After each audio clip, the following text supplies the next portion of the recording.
Olá e sejam bem-vindos uma vez mais a um 3 minutos à terça. Hoje, que é um vídeo muito especial.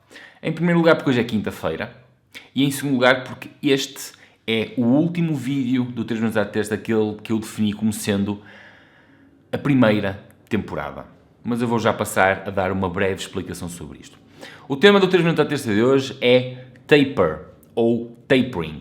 E eu vou deixar isso para depois da intro. Durante o período em que eu iniciei o 3 minutos à terça, eu recebi literalmente centenas e centenas de e-mails a pedir-me respostas e explicações para algumas das questões mais pertinentes do ciclismo.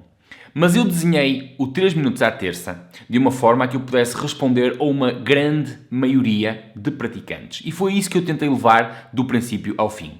Mas este formato, e por opiniões que me foram chegando, este tipo de formato deixou alguns de vocês algo desanimados porque procuravam uma resposta mais específica para situações também elas específicas e até mesmo cirúrgicas para o vosso problema, para as vossas questões. Ora bem, desta forma, e uma vez por semana, não dava para responder a questões particulares.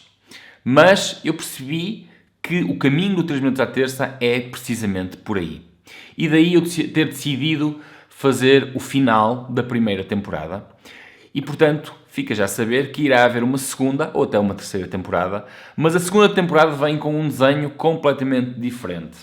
Vem com o objetivo de responder a questões particulares, com o objetivo de responder a questões específicas. E, portanto, fica atento ao canal se estás interessado neste novo formato, porque muito em breve vais perceber como é que isto vai funcionar e como é que tu podes ter respostas àquelas que são as tuas próprias questões e não de uma maioria. Ora bem, e então vamos passar ao vídeo de hoje e vou falar um bocadinho sobre taper e sobre tapering.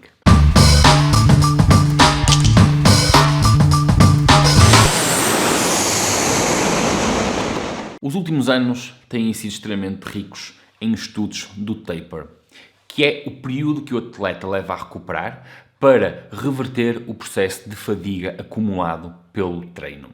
Ou seja, tu sabes perfeitamente que neste momento, e se estás a ver este vídeo, és um atleta minimamente experimentado ou um praticante minimamente experimentado. E tu sabes que se treinares muito durante uma semana, tu vais precisar de algum tempo para recuperar, para aproveitar o treino que tu fizeste até à data. Ora bem, esse período de recuperação é-lhe dado o nome de taper ou tapering, que é a arte de promover essa recuperação induzindo um pico de condição física, um pico de performance. Essa redução deve ser feita de forma suave e nunca de forma abrupta. E já agora, o taper pode e deve ser utilizado para duas situações distintas. A primeira é para o tal pico de performance e a segunda situação, também ela muito importante, é para dar início a período de férias. Tu nunca deves passar de um período de treino para um período de pausa total.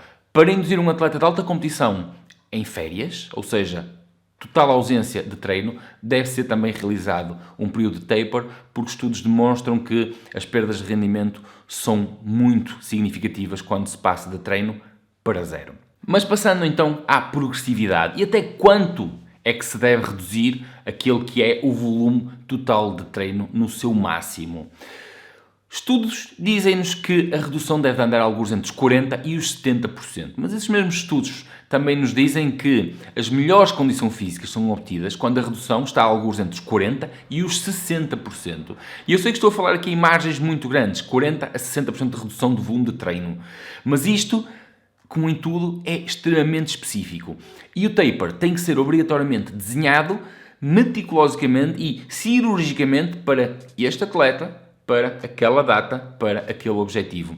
Sabe-se também que o taper pode ser um período para promover alguns tipos de ganhos ou ganhos em geral, mas este nunca deve ser feito com custos de redução dos trabalhos de intensidade, ou seja, reduz no trabalho de volume, mas não reduzas volume de trabalho aeróbico, por exemplo, mas não reduzas nos trabalhos de intensidade que levam a ganhos anaeróbios.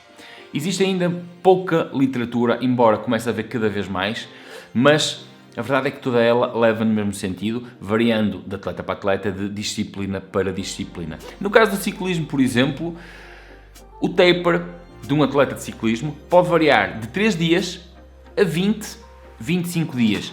Varia muito, mesmo muito.